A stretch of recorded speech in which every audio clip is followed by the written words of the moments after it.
Ok, quiero comenzar hablando un poco del equipo. Este equipo pues se viene fortaleciendo, venimos creciendo no solamente en Colombia, en Ecuador, en Perú. Tenemos las divisiones por capítulos, tenemos nuestros mentores en las juntas de mejoramiento. Ahora vamos a hablar un poco del staffing de juntas directivas, donde también tenemos a Andrés apoyándonos. Y está todo el equipo de soporte, un equipo de operaciones, community manager. Entonces, este grupo de personas pues trabajamos pues, para que mantengamos la comunidad muy viva. Con lo que estamos promoviendo, que son espacios distintos, formas de trabajo distintos, bienvenidos y rico que estemos acá en este escenario que creo que va a ser muy adecuado para el tema que vamos a tratar. Nosotros hemos venido hablando de tiempo atrás en la comunidad del tema de transformación digital como un tema obligado, porque efectivamente estamos abocados a los cambios que ya no voy a repetir porque todos los hemos vivido. Y dentro de esos desafíos ya hemos conversado nuestras experiencias, qué dificultades tenemos en la compañía, cómo lo hemos abordado con nuestros expertos. Y hemos visto muchas experiencias, cada uno mira metodologías distintas que se acomodan a su empresa. Finalmente, lo más importante que están buscando nuestras compañías es evitar la obsolescencia empresarial. Todos hablan del tema, algunos no sabemos cómo recorrerlo, otros tienen una expectativa mucho mayor, otros mucho menor, otros ven que no va a pasar. Pero definitivamente lo que está pasando es que la gran barrera de todo lo que estamos viviendo es el tema de la cultura, porque hemos visto que esta transformación no es un tema solo tecnológico, sino de cambio de comportamientos, de modelos de negocio, y ese va a ser el tema de hoy. Vamos a hablar de eso durante muchos años, pierde vigencia cada vez más rápido. Entonces el proceso de aprendizaje antes era aprendo para trabajar, hoy trabajo y voy aprendiendo. Y eso genera un ritmo totalmente diferente. Y genera también unas características de aprendizaje que son necesarias e importantes en el perfil del talento que queremos, digamos, reclutar en nuestros equipos. La capacidad ya no de tener un gran conocimiento todo guardado en el mindset, sí la capacidad de aprender rápido. Otro elemento importante es que la combinación, alguien hablaba en estos días con un cliente, estábamos hablando de que las nuevas estructuras organizacionales son cold bodies, warm bodies y hot bodies. Uno tiene que definir estar en el hot body, es decir, realmente esos equipos, digamos, con los que no puedo dejar de vivir. Los warm bodies cada vez van a terminar siendo mucho más pequeños y los cold bodies van a ser justamente los robots que van a entrar a reemplazar una cantidad de elementos, ¿cierto? Entonces, como nosotros vamos, porque van a cambiar seguramente esos niveles, y el reto alrededor de estos temas que estamos tocando es cómo vamos a llegar a dar respuesta siempre. Porque lo que quizás es una constante en este momento, lo que sucede ahora, y quizás si eso es llamativo, es la velocidad con la que se produce. Eso es lo verdaderamente novedoso de todo este proceso. Y quizás ustedes lo viven todo el tiempo. Muchas veces nosotros nos juntamos con un montón de gente, quizás con perfiles muy parecidos a los de ustedes, en donde nos hemos formado en la academia tratando de aprender o dominar alguna técnica, y nos damos cuenta que en estos momentos tener dominio sobre una técnica cada vez se nos hace más difícil. Cuando creímos que aprendimos algo ya quedó obsoleto. Esa sensación de no poder dominar lo que se está moviendo, lo que se está viniendo, es lo que genera que nosotros estemos en permanente transformación. Es decir, nos estamos inventando todo el tiempo. Y cada vez que aparecen estos procesos de cambio y por consiguiente de transformarnos, nos empezamos a dar cuenta que algunas cosas no nos funcionan. Y lo más interesante de los temas de cambio cultural es que son fuerzas no muy visibles. Lo que nosotros tenemos que crear es una cultura que sea ágil. Es una cultura que esté dispuesta a enfrentarse a esos desafíos de cambiar. Y que la podamos moldear muy rápidamente para reaccionar muy rápidamente a los entornos cambiantes del mercado. No podemos estar esperando a tener un proyecto de transformación digital para acordarnos de la cultura, porque son procesos muy largos, son procesos muy profundos, son procesos muy transformacionales, y que hay que hacerlo en épocas en donde no estemos en crisis. Porque si una organización ya está preocupada y tiene problemas, es muchísimo más difícil cambiar una cultura. Entonces, las organizaciones que funcionan bien, generalmente es porque han logrado tener una cultura muy ágil frente a los cambios. La segunda cosa que las organizaciones que operan bien frente a entornos muy turbulentos hacen muy bien es que han encontrado un propósito. Nosotros, la mayoría de todos nosotros nos hemos crecido pensando en que tenemos un lema o tenemos un eslogan o nuestras organizaciones tienen algo que los distingue y que dice tal o cual cosa, pero un propósito es mucho más que eso. Un propósito alinea a las personas, un propósito inspira a la gente, un propósito moviliza las voluntades de las personas y ese propósito es algo mucho más profundo y más poderoso que tener una frase bonita. Generalmente las organizaciones que son muy exitosas, este propósito lo tienen muy claro, saben de la importancia que tiene y lo viven. Tener un propósito en donde una persona se levante a la mañana temprano motivadísima por ir a trabajar, motivada por ir a trabajar, que disfrute el tiempo que pasa en un trabajo, que se sienta seguro en el trabajo y no amenazado, y llegue a su casa feliz porque cumplió con lo que se espera de él y lo logró y se realizó. Eso es lo que genera un propósito en un grupo humano. Entonces, ¿por qué era importante? Primera pregunta, ¿qué están haciendo bien las organizaciones que lo hacen bien? Son dos cosas: tienen un propósito y tienen culturas ágiles. Y la tercera pregunta que tenía preparada para transmitirles a ustedes es, bueno, ¿y cómo se activa la cultura? Y quizás, como decían mis colegas antes, pues de una manera bastante razonable, que tiene básicamente 4 pasos. El primer paso es que generalmente las personas todavía nos seguimos comportando como cuando éramos o vivíamos en las cavernas. Y es mucho más lindo escuchar una historia que recibir un PowerPoint o un correo.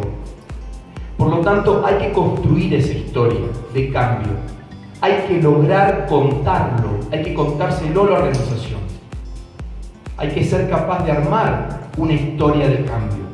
Es la forma en la que más fácil nos llegan las ideas y los conceptos. Lo segundo que hay que hacer es que hay que lograr que los líderes de una organización, hablaban de acá de Dios, pues los líderes de una organización coincidan, compren, empujen, se adueñen de ese cambio cultural. La tercera cosa que hay que hacer, hay que poner movimiento, hay que echarlo en movimiento, hay que ser muy inteligente para buscar quiénes son esas primeras personas que rompen la inercia de la organización y que se convierten en multiplicadores. Eso es poner en movimiento la cultura. Y la última etapa es tratar de evaluar si nos está funcionando bien, haber fijado objetivos para saber si nos fue bien o no nos fue tan bien, y por supuesto, reconocer y reconocernos por cada cosa que hemos logrado. Hablando de transformación digital, yo quiero compartirles un par de frases que alguna vez vi sobre el tema de la transformación digital y que me impactaron mucho y que además me pusieron mucho a pensar sobre lo que está pasando en este momento. Y esta se la escuché al rector de la Universidad de La Sabana en un evento que hicieron sobre transformación digital. Y él decía, nosotros no estamos viviendo un cambio, una época de cambios.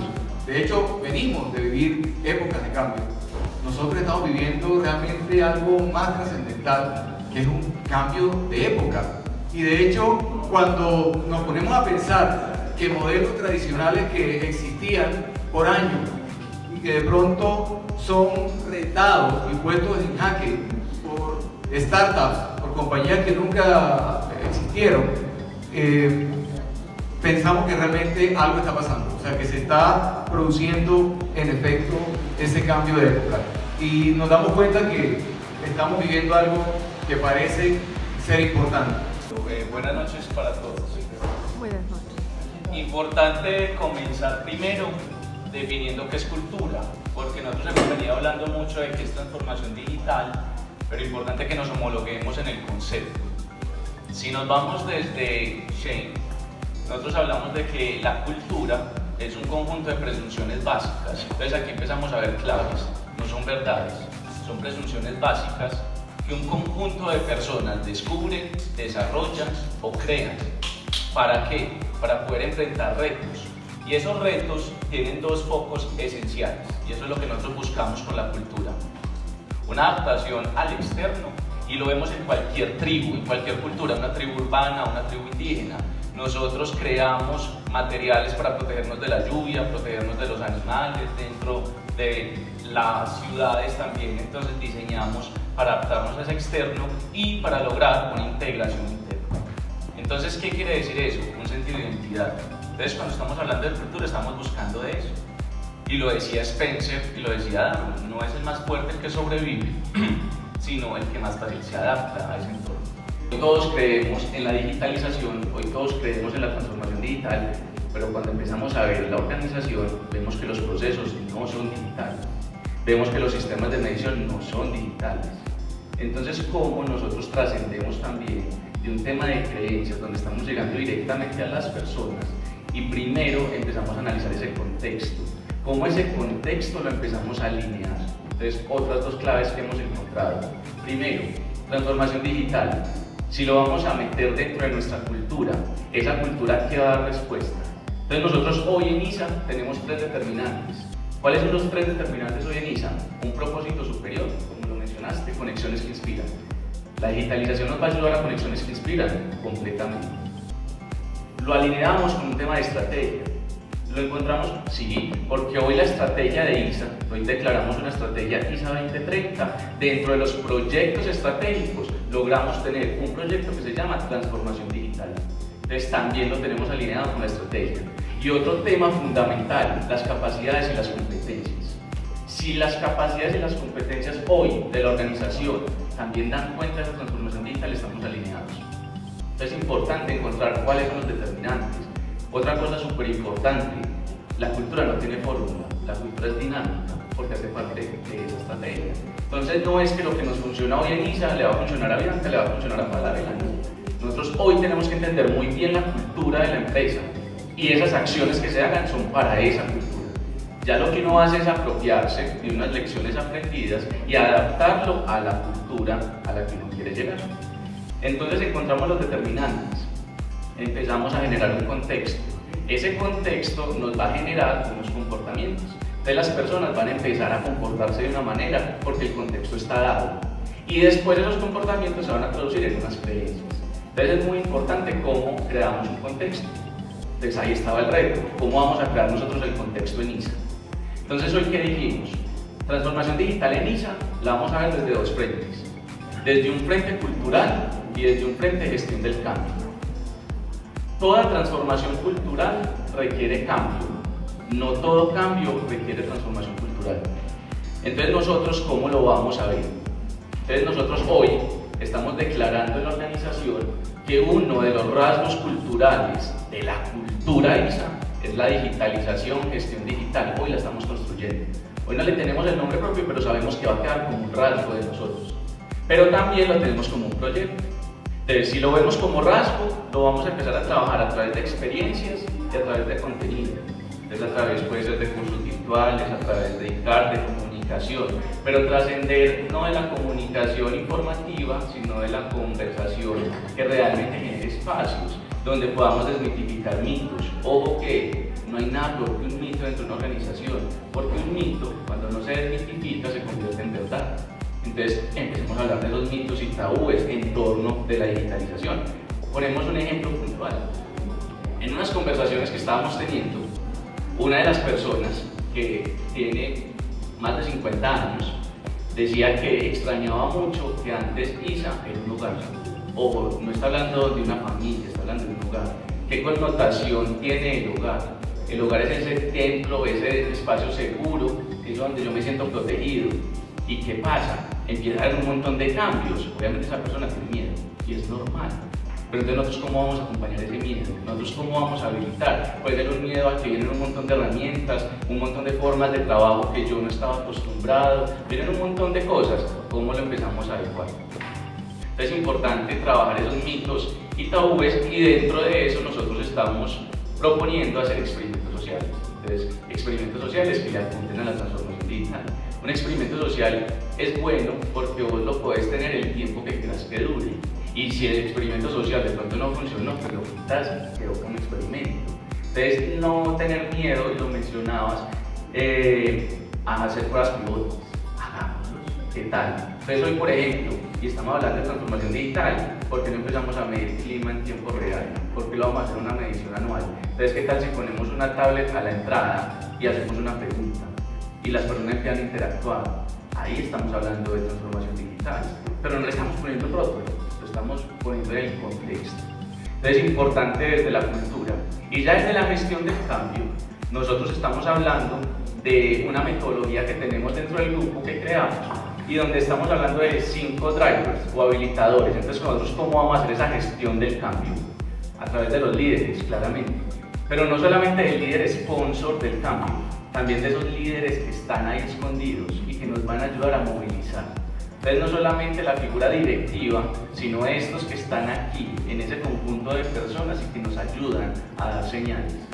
Tenemos otro frente que es procesos. Entonces, es muy importante no solamente trabajar en el tema de creencias y personas, volvemos a lo mismo. Cambiamos el mindset, el contexto no está cambiado, entonces ¿cómo empezamos a trabajar en procesos? Hoy un proceso que estamos haciendo, gestión del desempeño. Entonces hoy gestión del desempeño lo estamos transformando. Entonces ya estamos proponiendo un feedback en tiempo real. Entonces venga a través de una app, ¿cómo empezamos a generar un feedback después de una reunión? ¿Cómo nosotros empezamos también a interactuar sin ponerle el tipo? Tenemos otro frente, que es todo el tema de riesgos. ¿Qué riesgos están asociados? ¿Será que un riesgo es fuga de talento? Porque las personas tienen miedo a no responder frente a eso y se nos van. Entonces, ¿cómo empezamos a trabajar esos riesgos? Otro tema es la comunicación fundamental. Entonces, nosotros desde la comunicación, ¿cómo empezamos a trabajar ese componente? Y otro es el aprendizaje. Entonces, ¿cómo empezamos a habilitar? Acciones puntuales que estamos haciendo hoy dentro de transformación digital en gestión del cambio. Queremos lanzar como grupo un programa que es mentoría inversa. Entonces, ¿qué es mentoría inversa? Siempre hemos tenido la figura del mentor, la persona con mucha experiencia, con años de aprendizaje, que le enseña a un mentí o a un aprendiz. Entonces, hoy decimos, cambiemos el rol. Entonces, hoy van a ser esos jóvenes inicialmente que le van a enseñar a esas personas más adultas